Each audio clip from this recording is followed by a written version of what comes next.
Bon, alors on l'a dit, cette campagne est un peu décevante. Alors, est-ce que ça serait pas le moment de se replonger dans une campagne beaucoup plus excitante, hein? Alors, attention, quand je dis excitante, ça va être une excitation mesurée, parce que je vais vous parler de la campagne de Valéry Giscard d'Estaing. Vous pouvez remettre vos vêtements. Merci. Moi j'aime bien parce elle se finit bien, c'était bien la dernière. Ben, tu vas voir, Oui, tu vas voir laquelle. Tiens. Elle se finit bien. Alors, celle-là. ma carte blanche du jour est donc consacrée au documentaire qui s'appelle 1974, une partie de campagne, et qui filme pour la première fois un candidat à la présidentielle en France. Ah, génial, les images sont associées, c'est fantastique. Et donc, c'est aussi un des premiers non, c'est pas la documentaires bonne. de Raymond Depardon, l'un des plus grands maîtres du genre, et aussi un fantastique photographe, qui dit lui-même que son objectif, c'est de capturer l'anodin, l'ordinaire, et donc, logiquement, il a fait la photo officielle de... Non, vous avez pas la Il a fait réponse Hollande. Giscard.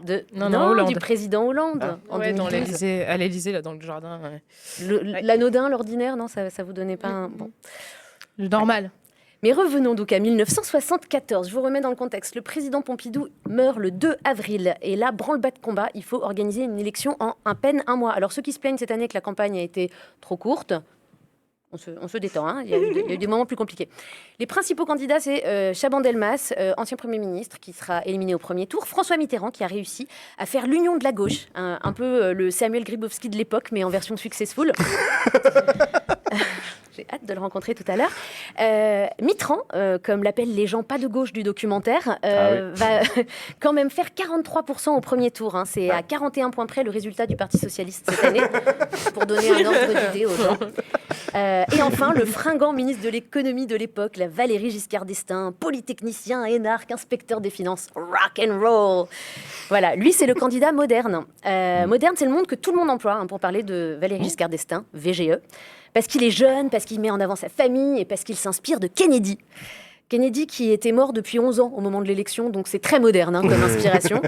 Après, il est C'est la moderne France. quand même dans le fait de laisser Depardon le filmer comme il l'entend, avec des plans séquences de dingue. Enfin, c'est hyper précurseur pour l'époque, je vous invite à aller voir.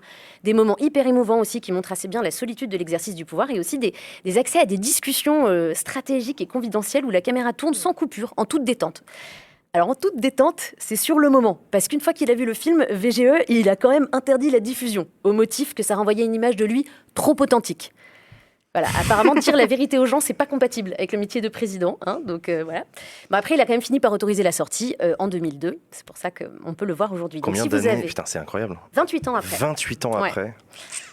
je sais pas. C'était l'année de la création de l'UMP, je sais pas s'il y a un lien. Peut-être qu'il s'est dit, Ouais. c'est foutu, Il s'est dit, oh, vas-y. le comeback, j'y crois plus. Je sais pas. C'est possible. J'ai arrêté d'y croire en 2002. Alors, si vous avez envie de vous replonger dans l'ambiance jean pas de def, soupule orange, hippie punk, disco, eh bien ne regardez pas ce documentaire, parce qu'il n'y a rien de tout ça dans les meetings de Valéry Giscard d'Estaing, évidemment. C'est quand même lui qui a inventé le concept de changement dans la continuité. Oui. Hein, d'ailleurs, il le dit Déjà. au début du docu, c'est très drôle, il fait « Je veux le changement sans le risque ». Voilà. Le progrès En n'est même pas la temps. pagaille.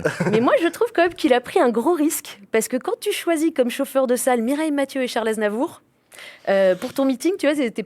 Bon, voilà. C'était une époque. Hein. Ouais, c'était une belle époque. Et écoute, ça a marché. Parce que oui, spoiler alert, Valérie a gagné. Et je suis au regret de vous annoncer que cette phrase, vous ne l'entendrez pas dimanche. Bah non, du coup, Bah non. ouais. Alors, il a gagné, mais ric-rac, hein, 50,81%, c'est pas large. Et c'est pas très loin de ce qu'on nous prédit aussi un peu pour le deuxième tour Manu Marine, hein, dans certains sondages. Ouais. Donc, du coup, je pose ça là et je rappelle que dimanche, on a une élection. Merci Adèle pour cette carte blanche. Merci beaucoup.